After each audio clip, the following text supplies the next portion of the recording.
Assalamualaikum warahmatullahi wabarakatuh. Perkenalkan, nama saya Wahyu Fitria dari kelas 12 IPS 3 absen 32. Di sini saya akan menjelaskan tentang tokoh nasional atau daerah dalam mempertahankan keutuhan negara dan bangsa Indonesia pada masa 1945 hingga 1965. Di sini saya akan membahas tentang Ernest Doesdecker. Biografi Ernest Doesdecker. Lahir pada 8 Oktober 1879 di Pasuruan, Hindia Belanda, meninggal 28 Agustus 1950 di usia 70 tahun di Bandung, Jawa Barat, Indonesia. Pekerjaan sebagai politikus, wartawan, aktivis, dan penulis. Insidet Party merupakan salah satu organisasi yang dibuat.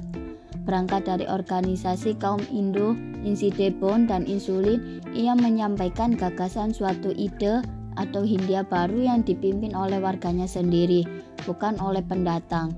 Tidak puas karena Insidebon dan Insulin tidak bersatu, pada tahun 1912, Doesdecker bersama dengan Cipto Mangunkusumo dan Suwardi Suryaningrat mendirikan Partai Perhaluan Nasionalis Inklusif bernama Insidet Party, Partai Hindia.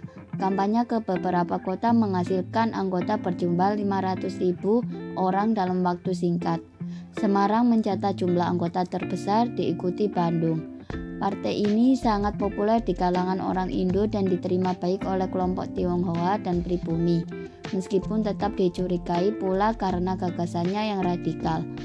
Akibat munculnya tulisan terkenal Suwardi di The Express Al Eastern Netherlands was, seandainya aku seorang Belanda, ketiganya lalu diasingkan ke Belanda karena Doesdecker dan Cipto mendukung Suwardi. Selanjutnya, penghargaan Doesdecker. Jasa Doesdecker dalam perintisan kemerdekaan diekspresikan dalam banyak hal. Di setiap kota besar dapat dijumpai jalan yang dinamakan menurut namanya, Setiabudi. Bahkan namanya dipakai sebagai nama suatu kecamatan di Jakarta, yakni Kecamatan Setiabudi. Di Belanda, nama Doesdecker juga dihormati sebagai orang yang berjasa dalam meluruskan arah kolonialisme. Meskipun hampir sepanjang hidupnya, ia berseberangan posisi politik dengan pemerintah kolonial Belanda, bahkan dituduh pengkhianat. Selanjutnya, perjuangan pada masa revolusi kemerdekaan dan akhir hayat. Tak lama setelah kembali, ia segera terlibat dalam posisi penting di sisi Republik Indonesia. Pertama, ia menjabat sebagai Menteri Negara tanpa portofolio dalam Kabinet Syahrir III yang hanya bekerja dalam waktu hampir 9 bulan. Selanjutnya, berturut-turut ia menjadi anggota delegasi negosiasi dengan Belanda, konsultan dalam Komite Bidang Keuangan dan Ekonomi di delegasi itu, anggota DPA, pengajar di Akademi Ilmu Politik, dan terakhir sebagai Kepala Seksi Penulisan Sejarah di bawah Kementerian Penerangan. Di mata beberapa pejabat Belanda, ia dianggap komunis, meskipun ini sangat sekali tidak benar. Pada periode ini, Doesdecker tinggal satu rumah dengan Soekarno. Ia juga menempati salah satu rumah di Kaliurang.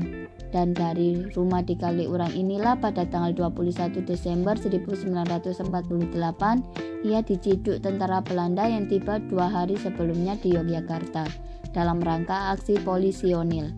Setelah diinterogasi, ia lalu dikirim ke Jakarta. Tak lama kemudian, Doesdecker dibebaskan karena kondisi fisiknya yang payah dan setelah berjanji tak akan melibatkan diri dalam politik. Ia dibawa ke Bandung atas permintaannya. Di Bandung, ia terlibat kembali dengan aktivitas di Kesatrian Institute. Kegiatannya yang lain adalah mengumpulkan material untuk penulisan autobiografinya. Ernest Doesdecker wafat dini hari tanggal 28 Agustus 1950 dan dimakamkan di TPM Cikutrat, Bandung. Sekian presentasi dari saya, kurang lebihnya saya mohon maaf.